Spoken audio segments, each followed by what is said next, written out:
Shalom, selamat pagi. Ayat Nats pagi hari ini diambil dari Yesaya 29 ayat 19 dan 2 Korintus 8 ayat 9. Orang-orang yang sengsara akan tambah bersukaria di dalam Tuhan, dan orang-orang miskin di antara manusia akan bersorak-sorak di dalam Yang Maha Kudus, Allah Israel.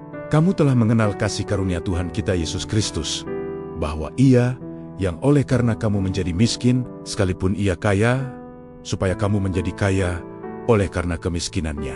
Bacaan pendukung Matius 4 ayat 1-11, dan Ibrani 4 ayat 14-16, dan Mazmur 91.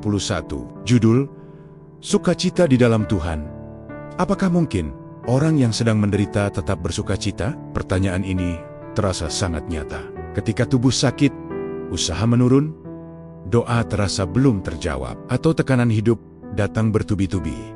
Bersukacita terasa seperti kata yang terlalu tinggi untuk dicapai. Namun firman Tuhan berkata, orang-orang yang sengsara akan tambah bersukaria di dalam Tuhan. Perhatikan, bukan bersukacita karena penderitaan itu menyenangkan, tetapi bersukacita di dalam Tuhan. Sukacita bukan sekadar emosi. Ia adalah sikap hati.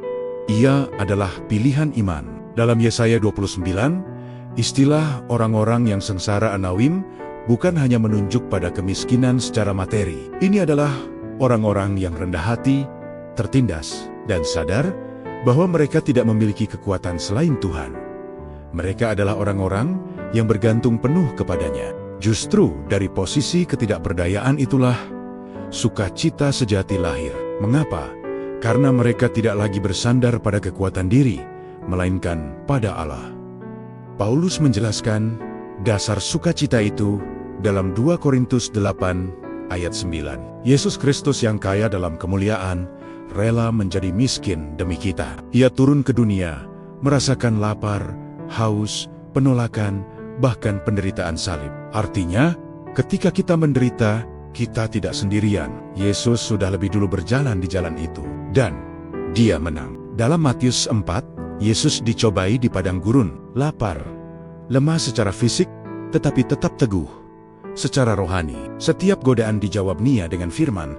Ada tertulis, bandingkan dengan kejatuhan manusia pertama. Adam dan Hawa gagal karena mengabaikan firman. Yesus menang karena berpegang pada firman. Disitulah rahasia di dalam Tuhan. Di dalam Tuhan berarti hidup seturut firman-Nya, berpikir menurut kebenarannya, mengambil keputusan berdasarkan kehendak-Nya, tetap percaya ketika keadaan tidak berubah. Ibrani 4 ayat 14-16 mengingatkan kita bahwa kita memiliki imam besar yang turut merasakan kelemahan kita. Kita boleh datang dengan penuh keberanian kepada takhta kasih karunia. Itu artinya, dalam setiap tekanan hidup, pintu hadirat Tuhan selalu terbuka. Mazmur 91 juga menegaskan bahwa orang yang berlindung pada Tuhan akan mengalami penyertaan-Nya. Bukan berarti bebas masalah, tetapi tidak pernah ditinggalkan. Sukacita di dalam Tuhan bukan berarti tertawa tanpa beban. Sukacita adalah ketenangan yang dalam, keyakinan bahwa Tuhan memegang kendali, kepercayaan bahwa badai tidak akan berlangsung selamanya. Mungkin hari ini ada yang sedang bergumul dengan penyakit berkepanjangan, ada yang sedang menghadapi tekanan ekonomi, ada yang sedang berjuang dalam keluarga atau pekerjaan. Firman Tuhan hari ini berkata, sukacita itu mungkin bukan karena masalah kecil, tetapi karena Tuhan besar. Ketika kita diam di dalam Dia, taat pada firman, berpegang pada janjinya, datang kepadanya dalam doa, maka sukacita tidak lagi bergantung pada situasi, melainkan pada relasi dengan Tuhan. Sukacita adalah buah dari kepercayaan, dan kepercayaan bertumbuh ketika kita hidup dalam firman. Hari ini, mari memilih untuk bersukacita. Bukan karena hidup mudah, tetapi karena Tuhan setia. Bukan karena tidak ada air mata, tetapi karena ada pengharapan. Mari kita berdoa. Ya Allah Bapa, Engkau sumber kekuatan dan sukacita kami.